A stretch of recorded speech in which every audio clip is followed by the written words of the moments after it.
The winter of 2025 arrived earlier than expected, and the first snowfall piled up thick enough to mark the opening of the buck hunting season. In the small area where I lived, this kind of hunting was strictly regulated by the state.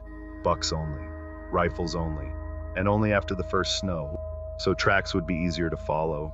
Nearly every family in the region used the hunting season as one of their sources of meat for the winter, including my own family. With a newly obtained hunting license in hand, I decided to go to my grandmother's field, private land, that our family had long used as a hunting ground. Since my grandfather was still alive, my husband usually comes along to help carry the game. But that time, he had to finish work at the garage where he was employed. We live almost an hour from the nearest town, so if I backed out just because I was going alone, I would lose the hunting opportunity on a day when the snow conditions were still fresh.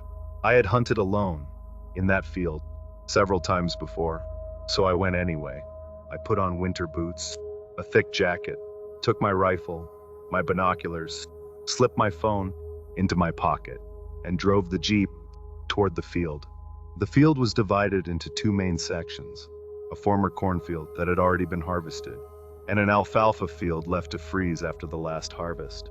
During hunting season, deer often moved down into that area because there were still enough remnants of crops for them to feed on beneath the thin layer of snow. A slow-moving river formed a natural boundary, and a line of leafless trees along its edge became an ideal point of cover, allowing hunters to observe quietly without being clearly visible from the open field. At the far end of the field stood a large stack of hay, covered by a torn tarp, a place farm workers used to store alfalfa at the end of summer. Normally, there was no activity there during winter, except for wildlife tracks searching for leftover food. As I approached the more open area, I slowed my pace to reduce the sound of snow grinding beneath my boots.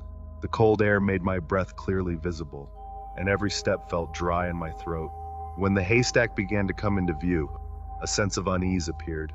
Suddenly, without warning, I lowered myself into the snow and raised my binoculars. From behind the haystack, a large-built man was walking quickly toward me. His presence didn't fit with anything I had expected. There were no other vehicles I had seen on the road leading to the field, and there was no reason for a stranger to be on that private property without permission. There was no other reasonable explanation. Staying crouched, I judged the distance between us. His strides were much longer than mine, and the slick snow made my movements slower than usual. I considered going back to the Jeep, but the path was exposed for nearly half a mile before reaching the next line of trees, and I would be easy to spot. If he decided to pick up his pace, the river was another option, but I knew the sections that looked frozen were deceptive. The current beneath the surface was still moving, making the ice unstable. A few years earlier, a neighbor's family dog had fallen into the river at that exact spot after mistaking the ice for solid ground. I didn't want to take that risk with all my gear on and air temperatures that could cause hypothermia. Within minutes, if I fell in, I tried to find a signal, hoping I could reach my husband or 911, but there was almost no reception. And meanwhile, the sound of the man's footsteps was getting closer. I hid among the remaining corn stalks, forcing myself to stay still.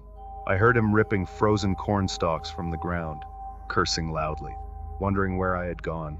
The day was growing dark faster than I expected, and I did not want to be trapped in the field with a man I did not know. Not when the sun fully disappeared. I waited until I could be sure that he was not carrying a firearm. When the opportunity appeared, I stepped out of hiding and tried to remain calm, keeping a distance of roughly 80 yards between us. I raised my hand slightly, so I would not appear threatening. "Hey, I'm sorry if I'm interrupting your hunt," I said quietly, trying to keep my voice steady. "I really don't mean to cause any trouble," but the moment our eyes met, I realized something was wrong with the way he was looking at me. He was very tall, around 6'5", wearing clothes that were dirty and soaked, stained, torn in several places, with dried blood on them. His face looked uneven, as if he had suffered a stroke before, and the way he spoke sounded heavy and slurred. "At last, I found you!" he shouted, his breath blooming into thick white vapor. I swallowed hard, forcing my voice to stay steady. I'm sorry if I interrupted you. I was just passing through, and he didn't let me finish. Do you know whose field this is? He barked, bending down, reaching for something beneath the snow. A large stick rose from the white ground, nearly as tall as my chest. The moment I saw it, I slid the rifle off my back and aimed it straight at him. My hands were shaking, but I didn't lower it. He froze for a second, not out of fear, but as if something was holding his rage just behind his eyes. I take a deep breath. Listen, I don't want any trouble. I'm sorry if I made a mistake. He licks his lips with a short, strange motion, like a habit he can't control. The vein at his temple bulges, and his voice fractures into a shout. This is my wife's field. She is hunting here. Because of you. She lost a big buck. Do you hear me? Your kind always ruins everything. Spit sprays from his mouth, freezing almost instantly in the cold air. The way he speaks, and the story he's telling, don't connect at all. But I don't interrupt. I just wait until he runs out of words. After several seconds that felt far longer than they were, I answered quietly. I don't see anyone here except us. I swear. He lunged forward, his steps slamming into the snow. Instinct took over. Click. I switched off the rifle's safety. Stop! My voice cracked, louder than I expected. One more step and I will shoot.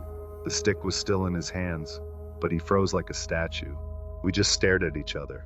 I could see his chest rising and falling, his breathing heavy, his eyes darting in every direction, as if searching for answers that weren't there. I spoke again, without lowering the rifle barrel. I don't want blood spilled here. I will leave if you turn around and walk away. That's all. He didn't answer right away. His jaw kept moving, like he was chewing the air. Then, in a low, raspy voice, he growled a single word. Fine. The stick dropped into the snow. Thud. The sound was far too loud. In the stillness of the winter field, he looked away, snorted, then started walking back toward the hay bales, his steps heavy, as if every footfall was a decision he was fighting with himself. I kept the rifle trained on him, as the distance between us grew, until his back finally disappeared, behind the rows of dead corn stalks. Only then did I dare to breathe fully again, and for the first time, I was certain there had never been a wife in that field to begin with. When I finally got home, I told my husband everything. We know almost everyone, within several miles of where we live, but there was no description that matched anyone in our area. The sheriff came that very night. I took them to the haystack, the only place that might have left any trace. They found a knife lying on top of the snow. No name, no license plate I could remember, nothing they could do except file a report. It felt like part of a story that never finished, but there was no other ending possible.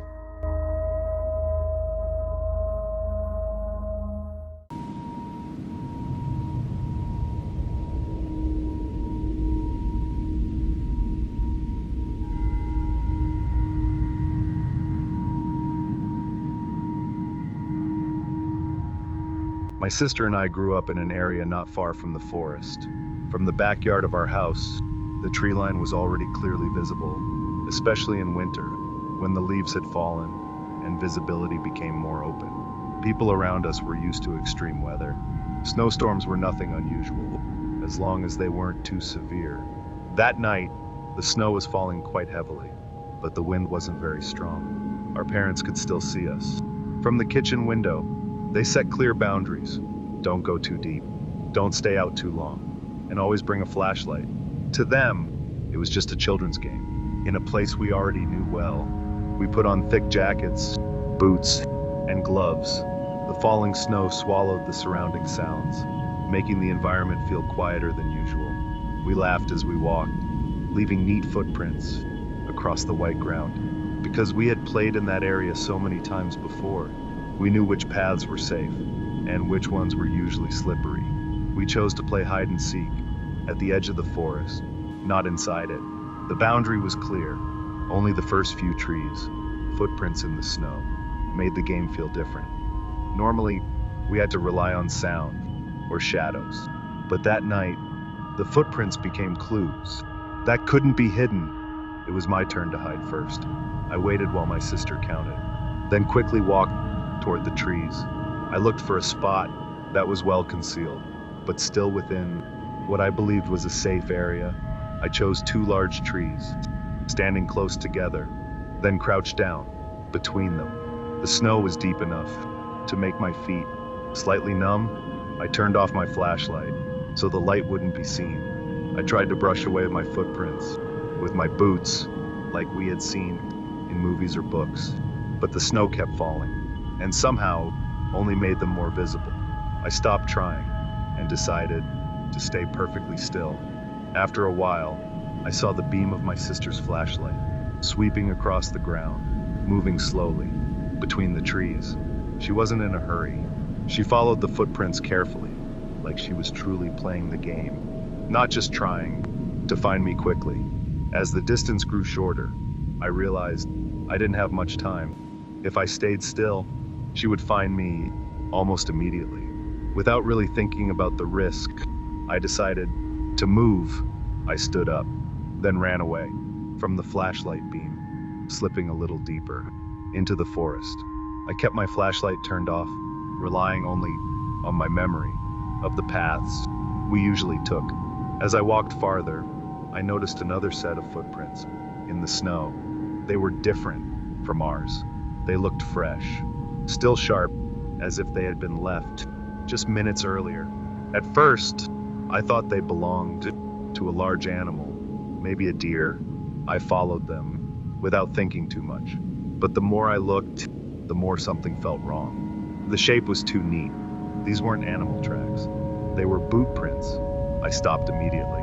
My first thought was that my sister might have run past me without me noticing. It didn't make sense that anyone else would be out here in the middle of a snowstorm like this, with my flashlight still turned off. I followed the footprints.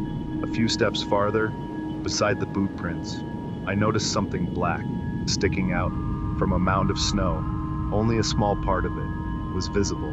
I moved closer and crouched down. With my bare hands, I began brushing away the snow covering it. It was a large, black garbage bag. At that moment, I still hoped it was just trash, but there was a faint smell, not strong, yet enough to make my stomach feel uneasy. I tried to find the top of the bag, but couldn't. It seemed tied shut or sealed tight by frozen snow. I used my fingernails to tear into the plastic. The moment it opened, the stench hit me. All at once, I gagged and vomited. Inside the bag was a human body, already rotting. I couldn't move. For several seconds, my body was shaking, and the sounds of my coughing and vomiting felt loud in the silence of the forest. Not long after, a flashlight beam fell on me. My sister was standing a few meters in front of me. I turned toward her and motioned with my hand, telling her to go away. Go home, right now. She looked confused and kept coming closer. I stepped toward her, lowered the flashlight before it could point toward the bag, then whispered what I had found. She didn't believe me at first and still wanted to see it herself. The moment she looked inside the bag, she immediately covered her mouth. My sister took control immediately. She guided me away from that place, leading us back toward the house. We walked quickly, trying not to make too much noise. But several times we looked back. We thought we heard footsteps in the snow. Every time the sound returned, we quickened our pace. Finally, my sister turned on the flashlight. Without the light, we couldn't see anything. At the same moment, we heard the footsteps again and turned around about 50 feet behind us. Someone was standing among the trees. Their body was caught clearly in the flashlight beam. They didn't move. They didn't come closer. They didn't move away. They just stood there, facing us. There was no conversation between us. My sister immediately turned off the flashlight and pulled me into a run. We ran as fast as we could through the snow, following the path back toward the houses. As we ran, I heard shouting from behind us. The voice sounded loud, broken up by distance and the wind but we couldn't understand what they were saying. We reached the house just minutes later and immediately told our parents. The police were called that same night. They arrived, questioned us, and sent a team to search the location we described. We weren't allowed to go back into the forest. That night, I often think that the person we saw that night was the same one who hid the body. And more than likely, they had noticed us from the very beginning.